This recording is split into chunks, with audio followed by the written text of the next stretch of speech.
So welcome everybody to the study club, The Fundamentals of Team Compensation and Incentive Programs. And we're grateful to have, as always, our head instructor, Larry Guzzardo, who will be leading us through a little bit of content, and then we'll take some questions and workshop some ideas together. Larry? All right, so I can't think of a topic that creates more emotional angst than compensation and any kind of bonus system.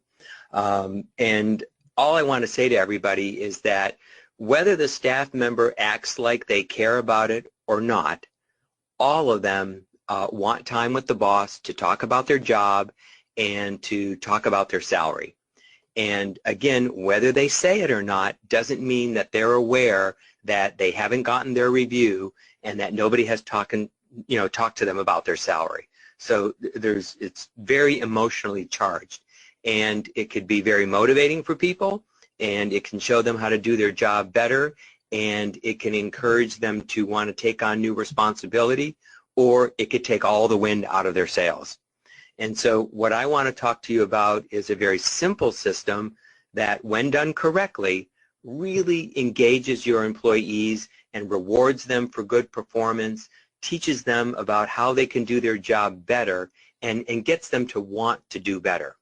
So there's four fundamentals that we have to be aware of.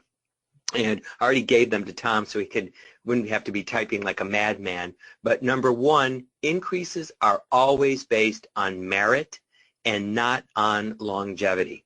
So the key here is that when you're talking to your employees, you're making them aware right from the beginning that we give raises every year, and we talk about your salary every year. And whether you get an increase or not is going to be based on how well you've been doing your job.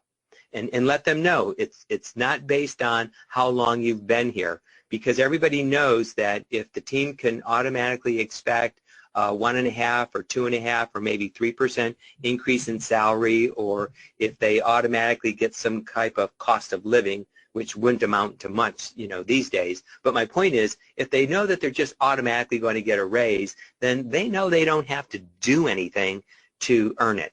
And we want everybody to realize that to earn more, they've got to learn more, and they have to do more. So it's really based on merit, not based on how long they've been there. And part of that merit should include their attitude about how they do their job, because their attitude has a lot to do with how well things get done in their job. So if you want to push them towards, new levels of achievement, then we want to make sure that they recognize if they work hard, then there's a much better possibility that they're going to get an increase. The second fundamental is that increases are based on results of their evaluation. And the reason why I say that is because I want you to avoid gut reactions. Many times dentists will avoid having an performance evaluation with their team member. And so when the team member never gets feedback from the boss about how well they're doing their job, or where the doctor would like to see them make improvements, well, you know what they think? They think they're doing their job just fine. And if they're just doing their job just fine, then of course they're going to have their hand out, because they're going to want to know, where's the money? I've been here another year. So it creates a vicious cycle. And so number one, based on merit. Number two, it's based on the results of an evaluation. And so that way we keep all the emotion out of it, and the doctor doesn't have to feel guilted into giving them a raise or anything like that. The third fundamental is that increases will vary from team member to team member, and this is based on responsibility, and it's based on the results of that evaluation. So it means that some people might get a 5% increase in their salary, whereas somebody else might not get an increase at all, or maybe they might only get a 1% increase. Again, if everybody knows that regardless of what you say or do, we're all going to get the same amount, it takes away the incentive for them to want to do better. And individually, you need each one of them to want to do better, because there's always something new that each one of them are going to have to learn. The fourth fundamental is that increases can only occur when goals have been met. And so this is what keeps the entire team focused on accomplishing the goals, because the goals that you set for productivity in the practice should match up with meeting your budget goals. Now, the budget goals we talked about last time, and the budget goals are, the ways that you run the practice, but we have a budget for salaries. And what I recommend for the clients that I work with is that the salary budget should be 20% of your revenue, of your collections. And so this is just for gross salaries. Gross salaries are 20% of revenue.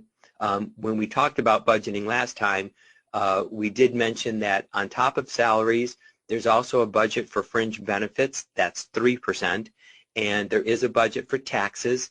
If your salaries are 20%, then your payroll taxes are probably going to be about 2%.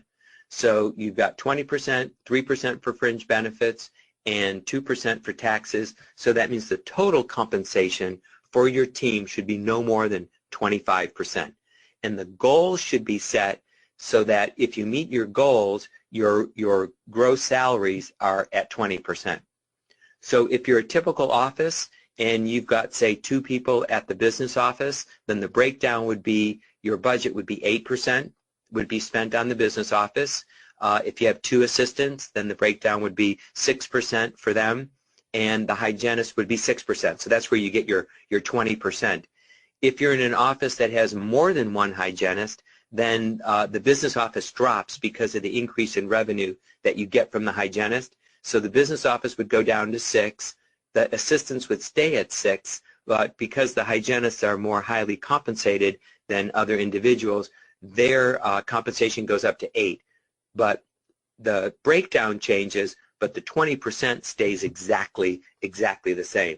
So the increases can only occur when the goals have been met, because making the goals means that your expenses are going to be in the proper alignment, and when the goals are when the expenses are in the proper alignment, then you have money to be able to pay for increases in salaries. So we don't want the money coming out of the doctor's pocket, and a lot of doctors will do that. There won't be increases in productivity, but the staff feels like they've done a really hard job because nobody ever talked to them about whether they did or not, and so they guilt the doctor into giving them an increase, and that's what I just call hush money.